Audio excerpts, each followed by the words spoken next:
Biglang tumaliwas si punong ministro Benjamin Netanyahu kay Donald Trump tungkol sa digmaan laban sa Iran. Habang abala ang mundo sa mga panawagan ni Donald Trump na bombahin ang mga planta ng kuryente at tulay sa Islamikong Republika, sa likod ng mga eksena, ibang uri ng alitan ang tumitindi sa pagitan ng Washington at pinakamalapit nitong kaalyado sa gitnang silangan.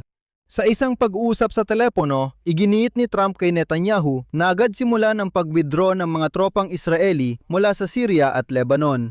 At si Netanyahu ay halos tinanggihan siya bilang tugon, magalang, diplomatiko, pero sa totoo lang ay diretsahang tumanggi. Hindi planong i-withdraw ng Israel ang tropa nila. Hindi rin ito ang unang hidwaan ng dalawang leader, tila tuluyan na silang nagkahiwalay. Agad kong sasabihin, delikado ang paksa at madaling magkamali o magpakalat ng kalahating katotohanan. Kaya ngayon, tututok tayo sa mga kumpirmadong katotohanan at pinagkukunan. At dapat kong ihihiwalay ang mga bagay na tiyak na alam mula sa mga bagay na sa ngayon ay inuulat pa lang ayon sa mga anonymous na source. Sa episode na ito, ano mismo ang iginiit ni Trump kay Netanyahu at paano siya tumugon? Bakit ngayon lang umano narinig ng militar ng Israel ang usapang ito? Paano ito konektado sa ginagawa ngayon ni Trump na paghahanda ng isang malaking hakbang laban sa Iran? At bakit sa likod ng kwentong ito, nakataya ang eleksyon na may kinalaman hindi lang sa karera kundi pati sa personal na kalayaan ni Netanyahu? Ako si Alexei Pichi, Pechi. Usap tayo tungkol sa paksang ito. Bago magsimula, paki-subscribe sa channel. Malapit na tayo sa 300,000 subscribers. Maraming salamat sa pag-subscribe. Sige, magsimula tayo sa mga bagay na tiyak na alam natin. Ayon sa pahayagang Axios at kay mamamahayag Barak Ravid na may pinakamahuhusay na sources sa Israeli establishment, iniulat niya na nung Webes ay nagkaroon ng pag-uusap sa telepono sina Trump at Netanyahu. Sa usapan, diretsang sinabi ni Trump sa punong ministro ng Israel na panahon nang i-withdraw nila ang kanilang tropa mula Syria. Ganon din ang mariing ipinayo niyang gawin sa Lebanon. At ang mga salitang ginamit ni Trump ayon sa Amerikanong opisyal ay talagang hindi wika ng diplomasya. Narito ang CP kung paano ito sinabi ni Trump kay Netanyahu. Ayaw nilang nandoon kayo, dapat kayong muling magpwesto. At ayon din sa parehong Amerikanong opisyal, binalaan ni Trump si Netanyahu na ang presensya ng hukbong Israeli sa teritoryo ng Syria ay nagdudulot ng tensyon at maaring humantong sa paglala ng sitwasyon. Sabi ni Trump, mga pare, wag na kayong dyan manatili. Sobra na kayo, ang presensya ninyo mismo ay parang bomba na maaring sumabog anumang oras, kaya umalis na kayo agad sa Syria. At ngayong araw, Hulyo 15, inulit ni Trump na gusto niya na ang Syria, hindi ang Israel, ang humarap sa Lebanese Hezbollah. Maaring mas maging epektibo ang Syria sa pagpuksa sa Lebanese Hezbollah kaysa sa Israel at gustong-gusto ng Pangulong Syrian na si Ahmed al-Shara na isagawa ang ganitong operasyon ayon kay Trump sa isang panayam sa Fox News. Narito ang sinabi niya, si al-Shara ay kikilos laban sa Hezbollah at gagawin niya ito sa ibang paraan, hindi sa paggiba ng mga gusali. Ayokong makita na ginigiba ng Israel ang mga gusali. Sa tingin ko, mas magiging tumpak siya at masasabi ko sa inyo na gusto talaga niyang gawin ito. Bagaman nilinaw na ng mga otoridad ng Syria, lalo na ni al-Shara, na wala silang planong makisangkot sa armadong labanan sa Lebanon. Interesado silang maibalik ang pagkakaibigan sa bansang iyon? Mahalaga dito ang sagot ni Netanyahu sa panawagan ni Trump na i-pull out ang tropa mula Lebanon at Syria. Naglabas ng pahayag ang kanyang press service at yun mismo ang tinutukoy, isang pagtanggi na binalot lang sa isang formal na pahayag. Narito ang CP mula sa opisina ng punong ministro ng Israel. Binanggit ni punong ministro Netanyahu ang pangangailangan ng mga sonang pansiguridad sa mga hangganan ng Israel. Ibig sabihin, kung isasalin mula sa diplomatiko tungo sa pangkaraniwang wika, sinabi ni Trump, umalis kayo. At sumagot si Netanyahu na kailangan namin ng mga sonang pansiguridad. Ibig sabihin, hindi kami aalis. Para hindi ninyo maisip na ako lang ang nagbigay kahulugan sa mga sinabi ni Netanyahu, pakinggan ninyo mismo ang malinaw na sinabi niya. Heto ang kanyang sinabi. Sa ating mga hangganan, wala ng teroristang pag-atake. Nagtatag kami ng mga sonang pansiguridad sa paligid ng Gaza at sa loob ng Gaza, sa paligid ng Lebanon at sa loob ng Lebanon, pati na rin sa paligid ng Golan Heights at sa loob ng Syria. At ngayon, iminumungkahi kong pakinggan nating mabuti ang pahayag na ito, sa paligid at sa loob. Ibig sabihin, sa paligid ng Lebanon at sa loob ng Lebanon, sa paligid ng Golan at sa loob ng Syria. Ito ay isang tuwirang pampublikong pahayag ng hukbong sandatahan ng Israel ay nasa teritoryo ng iba at balak manatili roon. Dahil dito nakasalalay ang seguridad ng Israel. Noong sandaling yon, inutusan ni Trump sa telpono na alisin ang hukbo ron. Kaya si Netanyahu ay hindi na nagtago sa likod ng saradong pinto o paligoy-ligoy na pahayag. Lumabas siya at hayagang kinumpirma mismo ang bagay na tinututulan ng Washington. Ito ang pagsuway kay Trump. Hindi lang sa salita, kundi lantaran na. Ibig sabihin, malinaw na sinasabi ni Netanyahu na walang aalis saan man. Para maintindihan ang sitwasyon, ang Chakhal o hukbong depensa ng Israel ay kontrolado na ang malalaking bahagi ng Timog Lebanon.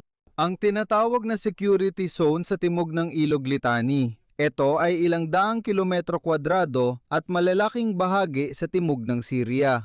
Sa likod ng linya ng paghihiwalay sa Golan at mga karatig na lupain, hindi lang ito simpleng dalawang checkpoint. Ito ay okupasyon ng malalaking bahagi ng dalawang magkatabing bansa. Mula ron, ayaw talagang umalis ni Netanyahu. Pero para kay Trump, sinisira nito ang mga plano niya para sa gitnang silangan. Ngayon, may isang napakahalagang paglilinaw. May detalye sa buong kwentong ito na nagpapaisip na dapat tayong mag-ingat dito. Ayon sa pahayagang Jerusalem Post na may sanggunian sa mga source mula sa hukbong sandatahan ng Israel, ang pahayag ng Axios ay naging isang sorpresa para mismo sa mga sundalo ng sandatahang lakas ng Israel. Sinabi nilang wala silang alam sa pag-uusap sa telpono ni na Trump at Netanyahu at walang nagbago sa sitwasyon sa Lebanon o Syria ni hindi man lang ito pinag-uusapan. Ano ang ibig sabihin nito? Isa lang sa dalawa. Maaaring sensitibo ang usapan kaya kaunti lang ang nakakaalam nito sa paligid ni Netanyahu at sadyang hindi pinaalam sa militar ang mga detalye. O baka may isang tao, wag na nating hulaan kung sino, na inilalabas ang kwentong ito sa tamang oras para gipitin si Netanyahu gamit ang media. Parehong posible ang galawang bersyon. Mas mahalaga ang iba, ang mismong panggigipit ni Trump ay nakukumpirma sa dituwirang paraan. Ang White House, nanhinga ng komento ng Axios, tumanggi na magbigay ng pahayag pero hindi rin nila pinabulaanan ang impormasyon. Ibig sabihin, hindi nila pinabulaanan ang impormasyon. At ito, sa diplomasya, kadalasan ay nangangahulugan ng ganito. Oo, ganun nga ang nangyari. Ayaw lang naming pag-usapan ito ng hayagan. Pwede kayong sumangguni sa mga pinagkukunan, pero hindi namin ito diretsong aaminin. At mismong pahayag ni Trump na yung araw ay nagsasabing gusto talaga niyang umalis ang Israel mula sa Syria at Lebanon. Sige, pero saan nagsimula ang sigalot na ito? Bakit sa mismong panahong ito pinipilit ni Trump ang kanyang kaalyadong si Netanyahu? At dito nagtatagpo ang lahat sa isang buhol. At ang buhol na ito ay hindi Lebanon, kundi talaga ay Syria. Ipaliwanag ko ngayon. Ang pag-uusap ni Trump at Netanyahu ay nangyari eksaktong kinabukasan matapos makipagkita si Donald Trump sa bagong pangulo ng Syria na si Ahmed al-Shara sa sidelines ng NATO summit sa Turkey. At dito ang mahalagang sandali na nagpapaliwanag sa inis ng Washington. Ilang buwan nang sinusubukan ng administrasyon ni Trump na makuha ang isang bagong kasunduan sa seguridad sa pagitan ng Israel at Syria na may unti-unting pag-atras ng mga tropang Israeli mula sa mga teritoryong nasakop matapos bumagsak ang rehimen ni Assad noong Disyembre 2024. At sa huli, napunta ang mga Amerikano sa isang hindi kanais-nais na konklusyon para sa kanila. Ayaw lang talaga ni Netanyahu na gawin ang mga kompromisong hinihingi sa kanya.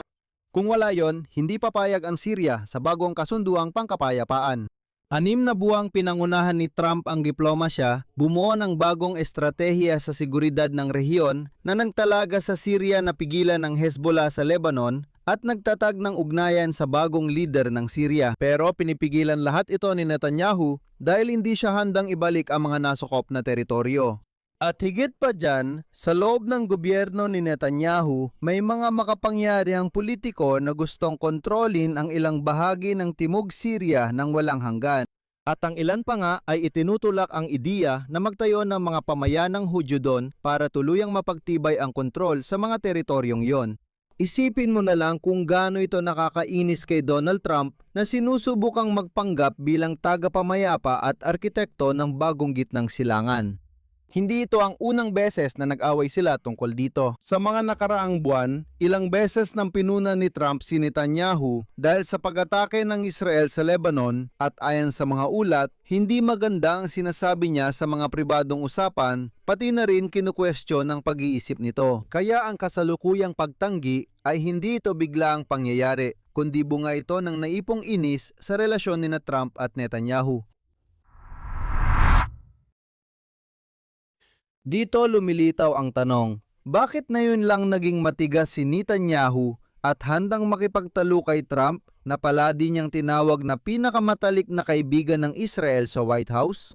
Akala mo, hindi lang basta pag-alis mula sa Lebanon at Syria ang inaalok ni Trump, kundi pati ang paglalagay ng seguridad ng Israel sa kamay ng hukbong Syrian.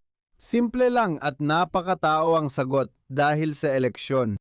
Ito marahil ang pinakamahalaga para maintindihan ang sitwasyon. Ang totoo niyan, 3 buwan na lang bago ang eleksyon na para kay Netanyahu ay napakahalaga para sa kanyang pampulitikang kaligtasan at personal na kalayaan. Ibig sabihin, hindi na ganoon katagal. At ang susi dito ay itong mismong pahayag na pampulitikang kaligtasan at personal na kalayaan. Dahil kay Netanyahu, paalala ko lang sa mga nakalimot, may kinahaharap siyang kasong korupsyon at talaga siyang umaattend sa korte bilang akusado. Para sa kanya, ang pagkatalo sa eleksyon ay hindi lang simpleng pag-oposisyon. Maari na siyang maupo sa hukuman bilang akusado na wala ng proteksyon bilang punong ministro. Sa ganitong sitwasyon, ang pag-atras ng tropa sa sinakop na teritoryo ay pampulitikang pagpapakamatay. Ang kanyang koalisyong kanan, sukdulang kanan, lahat ng mga lawin na ito na nangangarap ng mga Israeli settlement sa mga teritoryong Syrian ay agad na magrereklamo Tungkol sa pagsuko, pamimigay ng lupa, interes at iba pa. Ang konklusyon ay praktikal. 3 buwan bago ang halalan sa Israel, malabong gumawa si Netanyahu ng seryosong hakbang sa pag-atras ng tropa mula Syria O sa dagdag na paglipat ng tropa sa Lebanon, lampas sa napagkasunduan. Ibig sabihin hindi lang tungkol sa seguridad ng Israel ang pagtanggi ni Netanyahu. Aminin natin, para rin ito sa sariling seguridad niya. Pero syempre, hindi naman sa vacuum naganap ang relasyon ni Trump at Netanyahu. Habang nagtatalo si Trump kay Netanyahu tungkol sa Syria, may malaking plano siya laban sa Iran. Gabi na noong Martes, nagdaos si Trump ng pagpupulong sa Situation Room ng White House tungkol sa mas malawakang opensiba laban sa Iran na lampas sa kasalukuyang mga pag-atake sa paligid ng Hormuz na lagusan.